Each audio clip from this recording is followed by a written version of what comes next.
এ এক অন্যরকম সুখের দৃশ্য। জলবদ্ধতা যেখানে একসময় কৃষকের কপালে ফেলত দুশ্চিন্তার ভাঁজ, সে অবস্থা এখন দেখাচ্ছে আশার আলো।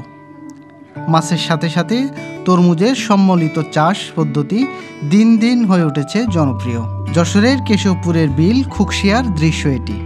বিল পাড়ের ৯ গ্রামে ৩ শতাধিক কৃষক এ বিলে তরমুজ আবাদ করছেন।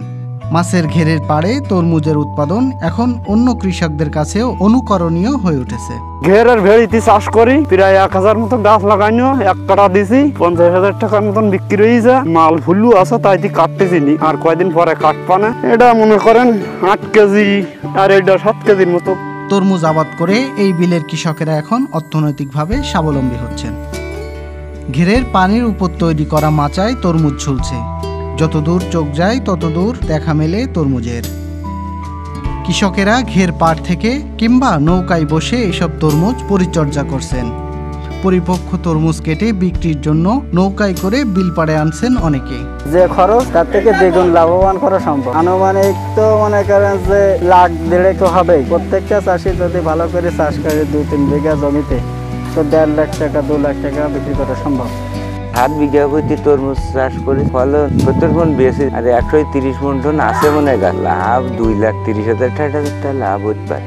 আল্লাহ আমার দেহাতে বিল খুশি সব করি।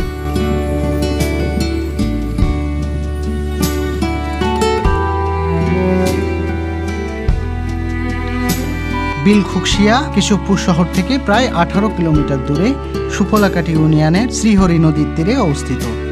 ওই বিলে দীর্ঘ ১৮ বছর জলবদ্ধতা থাকায় কৃষকেরা ফসল ফলাতে না পেরে দিশেহারা হয়ে পড়েন। পরবর্তীতে বিলটিতে পানি উন্নয়ন বোর্ডের উদ্যোগে TRM প্রকল্প গ্রহণ করা হয়। প্রকল্প শেষে কৃষকেরা বিলটিতে মাছের ঘের তৈরি করেন। আর এবার ওই বিলের ঘেরেই বেড়িতে কানাইডাঙ্গা, আঙ্গুয়া, কাকবাধাল, সরুটিয়া, শ্রীধরনগর, হাড়িয়াঘোপ, ডহরি, কালীচরণপুর, নারায়ণপুর এলাকার ৩ শতাধিক কৃষক তরমুজ চাষ করে ব্যাপক ফলন পেয়েছেন।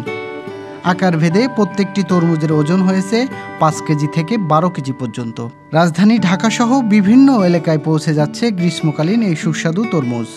কৃষি অফিস জানিয়েছেন, এবার এই বিল থেকে প্রায় ৫১৩ মেট্রিক টন তরমুজ উৎপাদনের সম্ভাবনা রয়েছে। কৃষকেরা প্রায় ২ কোটি টাকার তরমুজ বিক্রি করতে পারবেন। কামরুজ্জামান রাজুর পাঠানো তথ্য ও ভিডিও চিত্রে ডেস্ক রিপোর্ট, গ্রামের কাগজ।